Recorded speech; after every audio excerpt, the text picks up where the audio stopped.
Kamusta mga Repapits? Si Alex Once ito at naandito na naman tayo sa isang video ko na kung saan mag-e-explain ako kung paano ba natin mapapaunlad ang sarili natin sa mga simple ways na maaaring pwede natin gawin na kung saan ng action or yung idea or vision ay magmumula sa kung ano man yung kakayahan natin. Ngayon, sa video na 'to ituturo ko sa inyo ang isa sa mga simpleng way kung paano mako-convert into cash yung katangian na meron kayo. Kung napapanood niyo yung mga ilang video ko, ang sabi ko, para para magkaroon kayo ng, para magkaroon ka ng future or umunlad kayo kahit paunti-unti sa pamamagitan ng pag, sa kilala niyo sa sarili niyo kung ano ba yung mga talents, skills, gifts ninyo, gagawin niyo yon. Isusulat niyo sa papel 'yon bukod sa bini-vision niyo 'yon, bini-visualize niyo 'yon, sulat niyo sa papel, alin-alin ba ang mga talents, skills, gifts na meron kayo. Kahit na parang weak, na kahit parang hindi gano'n kaganda or whatever o hindi gano'n ka-big time, importante pa rin na iniisip niyo lagi 'yon at saka sinusulat niyo sa papel para everytime na gumigising kayo, nakasambulat sa pagmumukha ninyo kung ano ba yung mga talents, skills na maaring nasasayang lang at hindi niyo nagagamit, hindi niyo na-exercise. Yung talents, skills, gift na binigay sa atin ng Diyos ay dapat nating ine-exercise, ini-improve at mina-maximize para nga sa ikauunlad natin. Kaya nga may kasabihan, "Nasa tao ang gawa, nasa Diyos ang awa." Ngayon,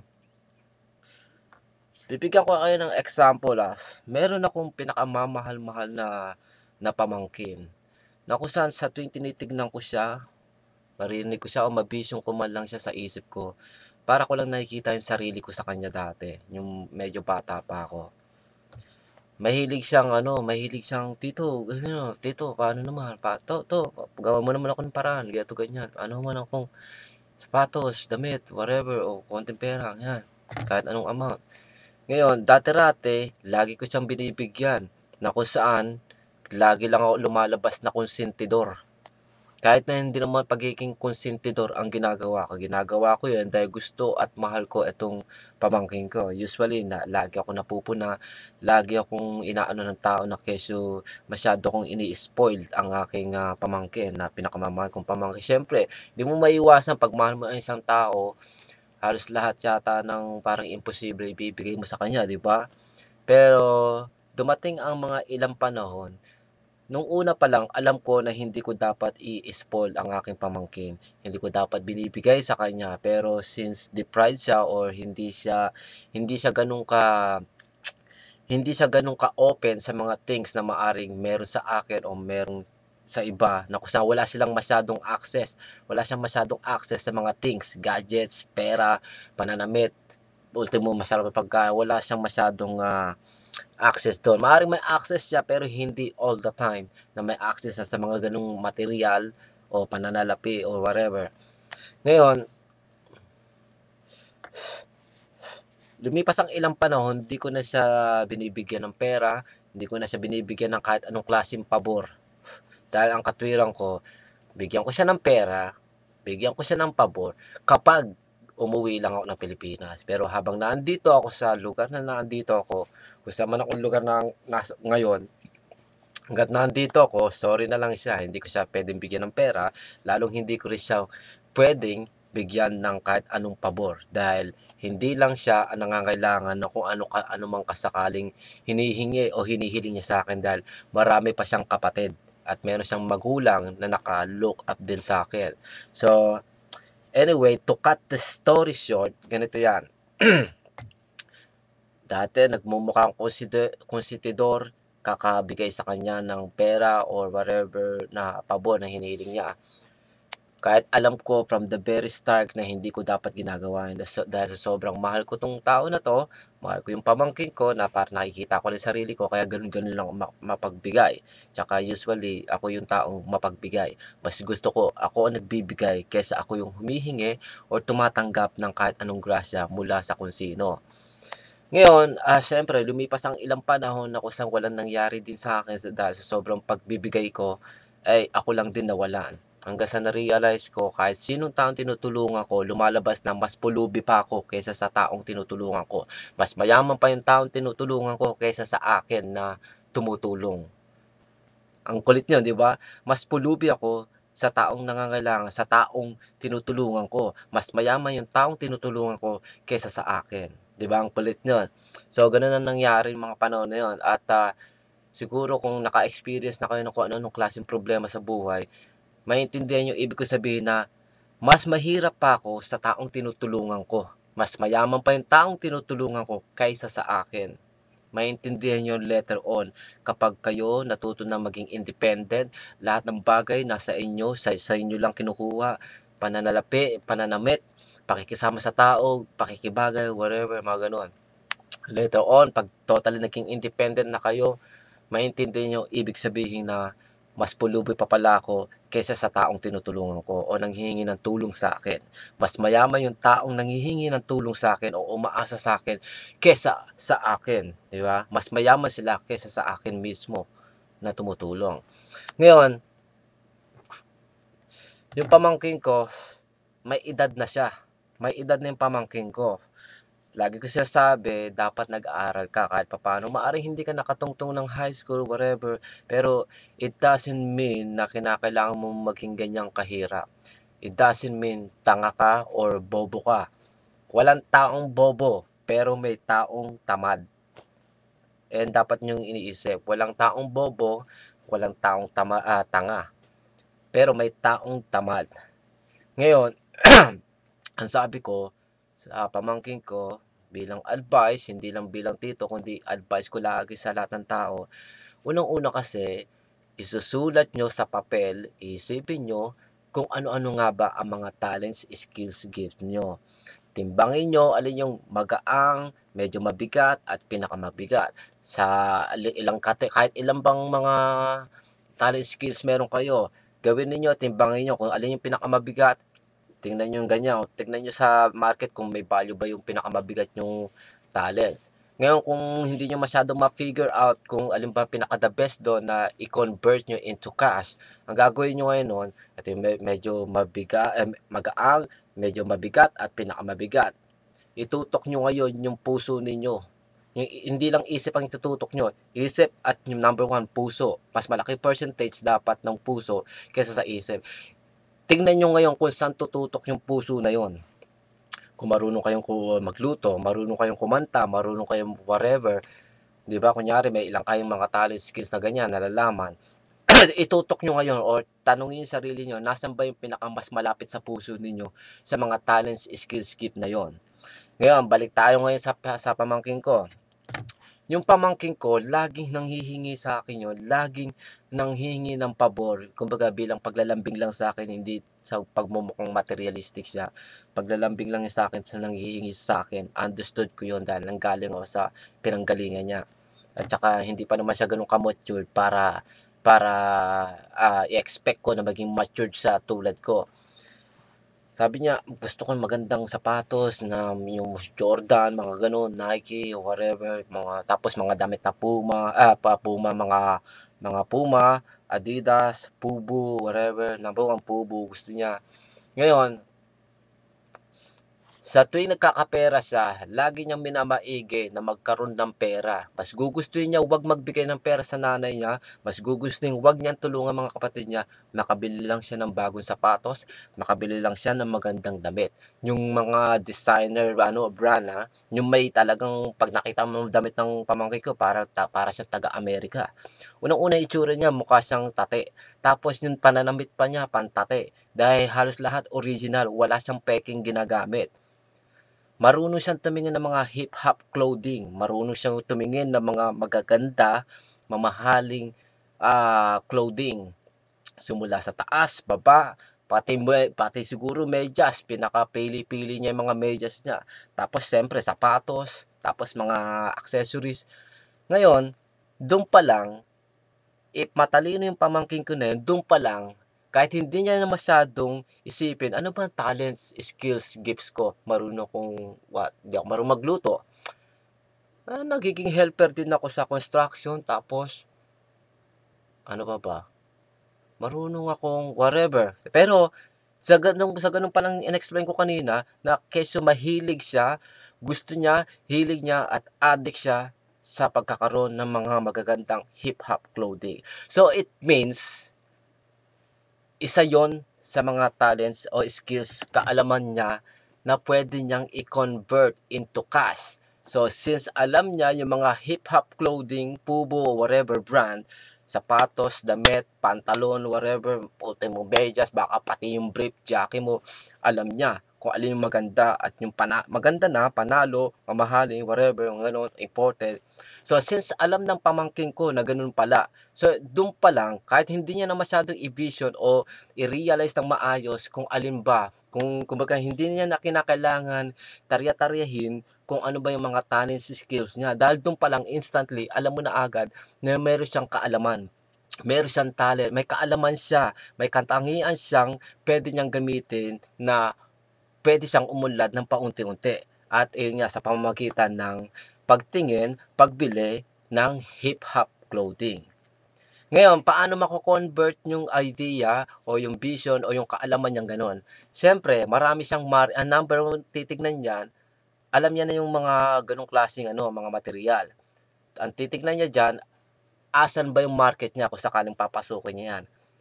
Ang pinaka-market niya unang-una mga kakilala niya na mga hip-hoppers o mga mahihilig, addict sa mga hip-hop at mga mamahaling clothing ng pang-hip-hop.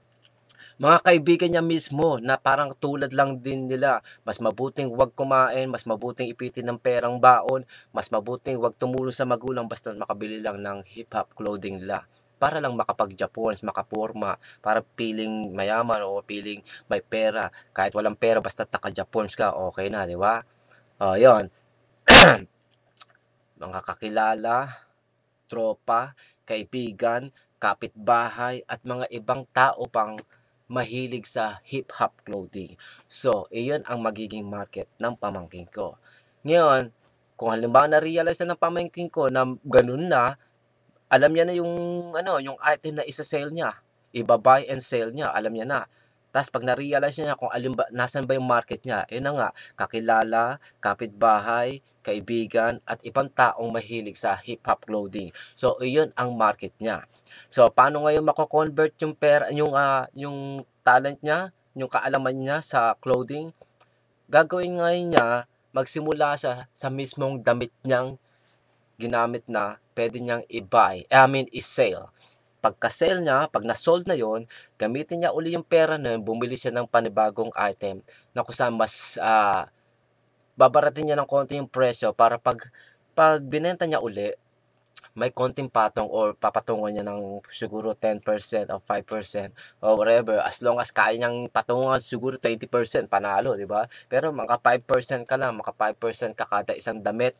Kunyari isang jacket, isang hoodie na ganito, kunyari hoodie na Pubo, tapos, sweatshirts na Adidas, tapos sapatos, mga gano'n, 'di ba? Kahit 5%, 10%, 15, 20 pataas, 'di ba? Nasa diskarte niya na kung paano niya ibebenta. So, sa gano'ng paraan, yung talent, kaalaman niya, sinut niya isusut niya lang sa market at yung market, eto yung magsisilbing money maker mo. Ngayon para may lumabas na pera dun sa may market na yun nga, didiskarte ka muna nung pampuhunan mo. Pero pinakapanalo dito, maaaring walang pera ang pamangkin ko ngayon, pero kung tutusin may puhunan na siya. Alam niyo kung anong puhunan niya? Yung isip niya, yung katangian niya na alam niya yung mga hip-hop clothing, mga mamahalin, mga the best talaga ano, yun ang number one puhunan niya. Yung pagdating sa budget, yung kapital, madali na yun. Mag-uumpisa sa sarili niyang damit na feeling niya hindi niya napagsawaan na niya na o hindi niya na masyadong kailangan, gusto niya mas bago, mag-upgrade, gagawin niya lahat yun, ipunin niya, ibenta niya. Pagkabenta na, pagka-sold na lahat yun, ipunin niyang pera, i-invest niya uli sa business niyang iba-buy niya ng panibagong item at ise-sell niya. Tapos, tamang, buy tapos sale, 'di ba? Buy and sell ang gagawin mo ro'n. Hanggang sa yung pera mo unti-unting lumalaki ng ganyan, lumalaki, 'di ba? unti-unting lumalaki yung pera mo do'n. So, sa gano'ng paraan, puwede siyang mag-direct selling, buy and sell sa mga taong kakilala, kapitbahay, kaibigan, tropa, o whatever. It's either puwede niyang kaliwaan bayaran ng damit at pera, o kaya puwede rin niyang pahulugan sa mga taong talagang well-known niya at saka yung mapapagkatiwalaan. Tapos kapag siya ay naging matindi ang diskarte niya, puwede na siya mag-open ng mini store, hip-hop clothing. Kunyari, Anjong Manlangit Hip-Hop Clothing from USA, 'di ba? Katulad niyan may connection siya sa Amerika. So mas madali siyang makakakulimbat ng mga hip-hop clothing mula sa US mismo, na kung saan hindi mo basta mabibili sa Pilipinas. Kung mabili mo man sa mga ukay-ukay na kung saan very degrading ang dating 'pag bumili ka roon. Hindi katulad 'pag nagkaroon siya ng sarili niyang, sabihin na natin wala siyang puwesto, pero kung marami naman siyang stock sa bahay, ipapakita niya sa mga customer niya, panalo siya do'n, 'di ba? Maaaring wala siyang store, pero kung meron naman isang katutak na stock, hip-hop clothing sa bahay na ipapakita sa mga customer niya, either by text, by Facebook, o sa kahit anong way, i-a-advertise niya sarili niya na, "Kesyo ako nagbebenta ako ng hip-hop clothing, simula sa taas, baba hanggang sapatos, ultimo medyas, jockey, meron ako. Kung gusto niyo makita, i-PM niyo lang ako, YM, Skype, text, Facebook." Ta's papuntahin niyo sa bahay nila na kung saan naka-stock yung ano, 'di ba, "Ito yung mga paninda ko." Tapos mamimili na nga yung tao do'n. Ta's it's either pahulugan niya or kaliwaan bayad ng item. Gano'n gagawin niya. Ngayon 'pag lumago at super galing na ng diskarte niya, saka ngayon siya mag-open ng small hip-hop clothing na kung saan nakapangalan sa kanya, or maaari gumawa siya ng ano, ng sarili niyang business name. Tapos yun, paunti-unti uunlad siya ro'n. Uunlad siya ro'n, maaaring hindi siya kikita agad ng gano'ng kalaki in 90 days or 6 months. Maaaring, umabot siya ng 1 year pataas or 2 years, minimum 2 years. Pero kung gano'n siya kagaling, gano'n siya ka-smart, tulad ko kung paano ako kumikita ng pera every month, pinakakulilat kong kita $300, 'di ba? Yung medyo maganda-gandang kita ko, 1,500 hanggang $2,000, $3,000 in just 1 month, gano'n ang kinikita ko. Ngayon ang pamangkin ko, ang laki ng chance na kumita siya ng ilang libong piso each month kung siya'y magiging gano'n ka-smart kung paano niya i-a-advertise ang sarili niya. Number one kasi do'n, dapat magaling siya makipag-usap. Dapat 'pag nagbagsak siya ng salita, yung itsura, yung expression dapat niya, alam niya yung ginagawa niya kahit na deep inside hindi niya alam ang ginagawa niya. Hindi niya dapat ipapakita sa ibang tao na weak siya o hindi niya alam yung mga pinagsasabi niya. Dapat 'pag may sinabi ka, yung expression mo, yung pananalita mo, nagsasabing you're in charge at alam mo yung ginagawa mo kahit deep inside minsan, deep inside hindi mo alam. Ang tawag do'n professionalism, 'di ba? So gano'n 'yon. So kung napakaganda ng deliver mo sa tao, galing mo magboka, it's either ipautang mo ng 2 gigs, 3 gigs, o 4 gigs, basta as long as 50% ang down.